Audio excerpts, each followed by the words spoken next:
Well, hello everyone. So we're back to where nutritious meets delicious, and I've been looking forward to this segment all week because we're doing my favorite thing, which is gluten-free treats. And I'm gluten-free, and a lot of people that come to see me are gluten-free, and so we're going to talk about what is gluten-free. And I'm just going to start by saying the difference is that gluten sensitivity, not everybody has gluten sensitivities. The big thing right now is gluten-free. Most people, all of our grains are sprayed with Roundup, and so people ask me all the time, how come I can go to Europe and have gluten and breads, but when I'm here I can't?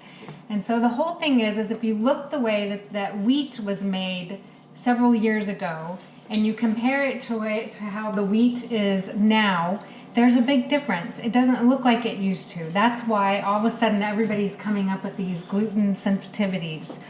We can't process that. They're genetically modified, and we use Roundup on all of our grains. So a lot of people are switching to gluten-free. Their digestive system is actually handling it better. And that's all we serve at Redbird Pharmacy at our cafe, our gluten-free, right?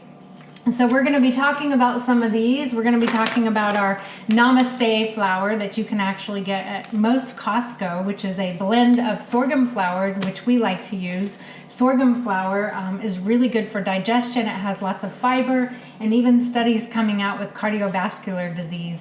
And I kind of want to think that you're the first one that kind of stumbled across how we could use sorghum flour, right? We did. When we started gluten-free at Redbird Pharmacy, we were trying to look for something alternatively different. We didn't want to do what everybody else is doing. There's quinoa flour, there's brown rice flour, there's other type of grain flours, there's bean flours. And so we stumbled upon onyx sorghum. Onyx sorghum is an ancient grain that has just the same amount of nutrients as quinoa, yes. But it's actually grown locally here in Texas, onyx sorghum. There's even onyx sorghum cereals now that you can find in the grocery store. Right. And so they have lots of, they consider quinoa and sorghum flour a superfood. So in other words, it has some of the amino acids, which is our proteins that we need for a complete protein. So they say these superfoods like quinoa and sorghum flour, if we were to use these products in third world countries, we probably would not have starvation. So we pick sorghum flour. It has a nice taste, and it makes our sweets that we're going to be talking about extremely flavorful. Yes. So what are we talking about first? Well, we're going to start with the first part of the day. We're going to talk about breakfast and brunch. Our favorite. Right. I know. So the first thing that we have right here is our gluten-free buttermilk pumpkin biscuit. The second thing we have is our gluten-free blueberry muffin. Now, a lot of our baked goods, they have a lot of the same bases. Butter, which we use Kerrygold grass-fed butter. It's the best butter absolutely on the planet that you can get. So we also sometimes we use the local butter, but for the best, richest, most nutrient butter, It's Kerrygold. It's Kerrygold butter. Kerry, and it's an Irish grass-fed butter that you can get at most any grocery store. Everything we do has a sugar in it, and we use either a local Texas honey or we use coconut sugar. Yes. So you want to tell them a second about coconut sugar? Well, so when you think about the glycemic index, maybe you've heard of this. Some foods convert to sugar more rapidly than others. We choose to use raw honey because raw honey actually has lots of health benefits, or coconut sugar because it's not as high in sugar as table sugar, and it has a little more benefits to it. So it's not going to spike insulin, first of all. Most people are either diabetic or pre-diabetic. We're hearing that more and more every day, and insulin resistant. So you want to use lower glycemic sweeteners. So that would be our coconut sugar. All right. And then one more thing that we use in a lot instead of milk, sometimes we use organic milk, but also like in the biscuit, we use buttermilk. And there's advantages to buttermilk over just regular dairy. Yes, so buttermilk is sour, so if you think it's cultured, you get that lumpy culture in it. Like yogurt, right? Yes, okay. But actually better than yogurt. I remember my grandmother we used to have buttermilk and cornbread. So anyway, it's really good in the fact that it's a fermented food, so it's going to have more health benefits for your gut and keep the gut nice and healthy. All right, so for the biscuit, simple biscuit method. Butter, flour. Now when we say flour, we are talking about our Namaste mix. Right. It's a onyx sorghum flour mix. It's got a couple, it's got a little bit of xanthan gum, some tapioca starch, some potato starch. Not too much of it, but you have to have those in there as stabilizers. Right, right. And then eggs. For eggs, we use local farm fresh eggs. There's nothing better, nothing richer, nothing more nutrient than a local farm fresh egg. So that's in all of our baking. When you crack the egg open, it should not be yellow, it should be orange.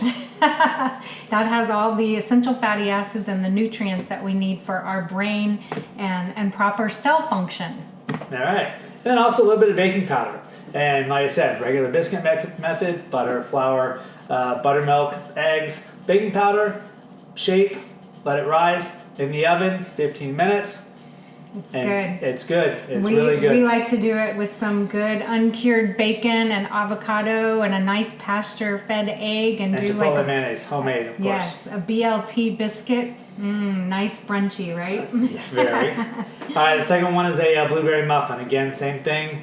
The method that you use for muffins: butter, sugar, coconut sugar, milk, blueberries, eggs, baking powder. Not overly complicated. Simple. You can find any simple biscuit recipe or muffin recipe and just substitute these ingredients out and you'll be on the right track. We like that because of the blueberries. Blueberries are high in antioxidants, so it's really good for your overall health and your immune system. And then of course we're using the gluten-free flour and put some Kerrygold butter on that. Yummy. Right? Yes. All right. Yes. So what else do you want to tell them about that? Well, about the pumpkin. Actually, we want to talk about the pumpkin and how it has a lot of beta carotene in it. So it's another antioxidant and full of vitamin A, which is really good for your eyesight. And it also has a lot of fiber in it. So we forgot to mention that. we did. Again, nutritious, delicious. I'm just making it and eating it, and yeah. And I'm the what, she's the why. So, all right, we'll be right back for our other two treats. Yes. Okay, so we're back talking about, once again, my favorite, the gluten-free treats. And so now we're going to be talking about our brownies that we came up with and our almond flour cookies. Right, so we're getting into what everybody wants to know about chocolate. How can I get chocolate? Yes. Gluten-free chocolate, more chocolate. Well, tell you what, we've got two that they can't beat them. They're the two best chocolate ones. Oh my gosh, that brownie is every woman's dream that feels like they need some good dark chocolate. And it's rich, it's super moist, it's almost cakey, it's not dry, and I'll tell you how we do it. So kind of like our gluten-free brunch, our gluten-free chocolate treats is the same thing. Our base is butter, Kerrygold butter, coconut sugar, baking powder, and one of them we use the namaste flour, and the other one we use an almond flour. So the cookie is an almond flour. In the brownie is unsweetened chocolate. Now, unsweetened chocolate is mostly for baking. You need to add a sweetener to it. Please, whatever you do, don't taste it thinking it's chocolate. It is... I've done that before. Yeah, it's very bitter. Very bitter. Very bitter. Yes. So unsweetened chocolate, butter, eggs, baking powder, and then our other base is unsweetened applesauce. And that's please, sweetening it up, right? Yes, but unsweetened applesauce, not sweetened applesauce. If you buy the sweet, then you get into the HCSF, which is a 4-letter word: high fructose corn syrup. HFCS. Yeah, that. Did that, and that's a no. Yes, that's the big no. You ever see corn syrup? Just put it back, throw it away. Yes. Whatever you have to do. Yes. So, and then our almond. Gluten-free almond chocolate chip walnut cookie made with almond meal, coconut sugar, eggs, baking powder, chocolate chips, and you just said coconut sugar, right? yes, coconut oil, Yes. and walnuts. Yes. So you want to give us some of the benefits? Well, first of all, let's talk about the cookie is made out of the almond flour. So for those of you who are trying to do a ketogenic program or a program where you're trying to keep your carbs down, almond flour has a low glycemic index. So I know you heard me mention that earlier. It's not going to spike insulin. It's not going to be heavy on the carbs. And so it can be used in weight loss programs and still be that extra treat so that you don't feel like you're depriving yourself. Whereas in the brownie, we do use the Namaste flour, so it is gluten-free. But again, we're using applesauce and coconut sugar, so it's not as high in sugar as a regular treat that would have turbinado sugar or table sugar in it.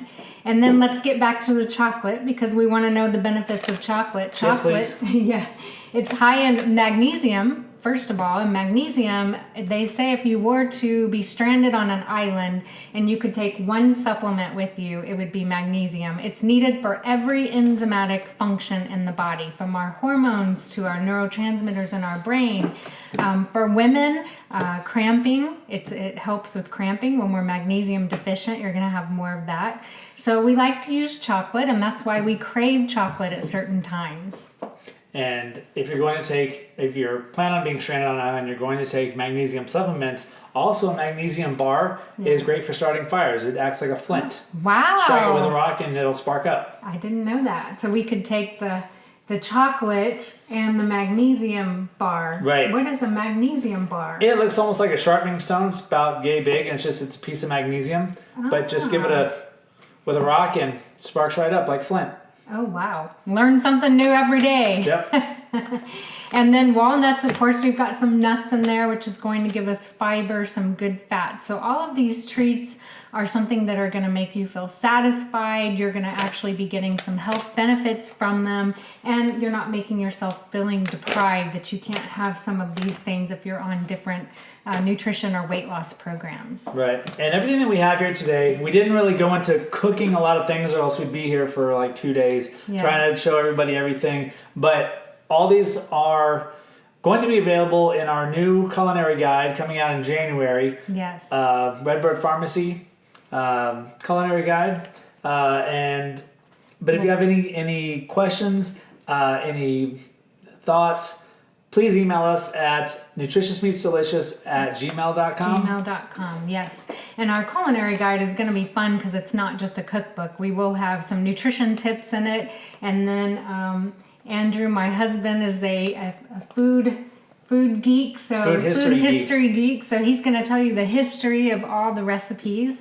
But again, we want to help you guys with anything you need, so please feel free to email us and then look out for our culinary guide in January. That's right. All right, so we'll see you next week. Next week, Saving the world one bite at a time.